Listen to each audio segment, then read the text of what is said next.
pria et dit, Élisée a donné la vie. Éternel, Yahweh, ouvre ses yeux, nous te voulons mission. pour qu'il voie. Et L'Éternel ouvrit les yeux du serviteur. Yahweh a donné la mission à Élisée. Qui dit la montagne.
Élisée a donné la vie. Éternel, Yahweh, ouvre ses yeux, nous te voulons mission. pour qu'il voie. L'Éternel ouvrit les yeux du serviteur. Et Yahweh a donné la mission à Élisée. Qui dit la montagne, pleine de chevaux Et pour nous, c'est bien et de chairs de feu autour d'Élysée. Zima Élisée. Hein? Et qu'est-ce que ce matin?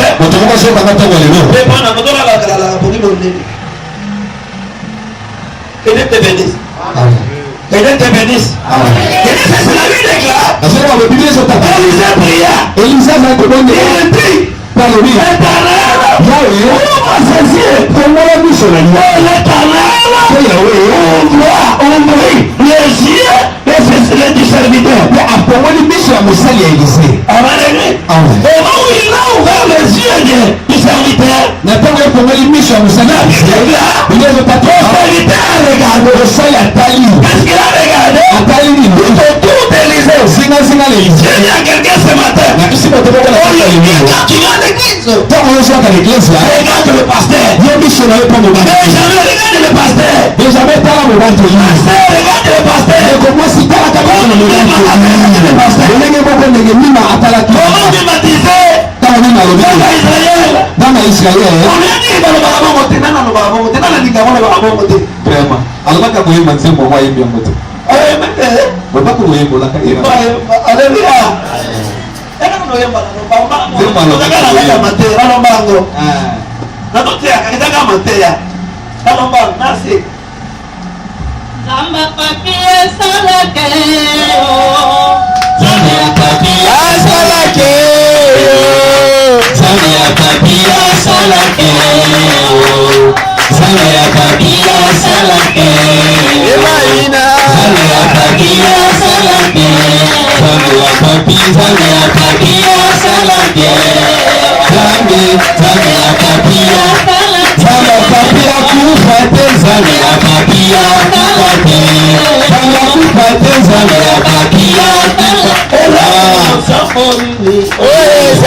Israël?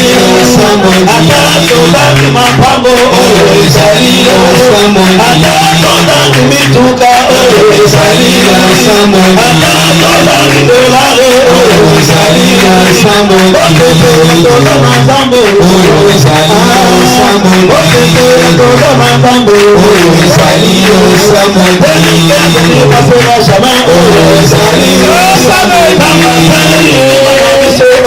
ezalilo samoni Wangate, Salio Samani, Salio Samani,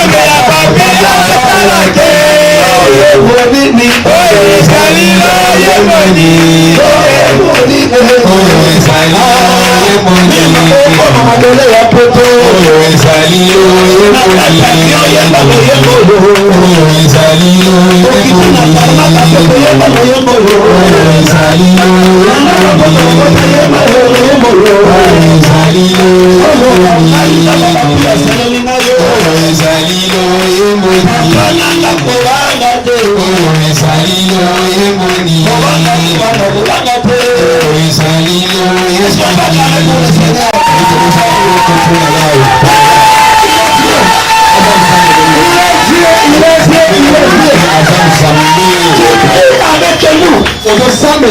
mais dans ton cœur, Dieu est tout comment Dieu va faire. Dans ton cœur, il y a des réserves comment Dieu va faire. Dans ton cœur, il y a pas d'amour envers nous comment Dieu va faire. Dans ton cœur, il me dit contre nous comment Dieu va faire. Il parle contre nous comment Dieu va faire. Il parle comment Dieu va faire.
Vamos continuar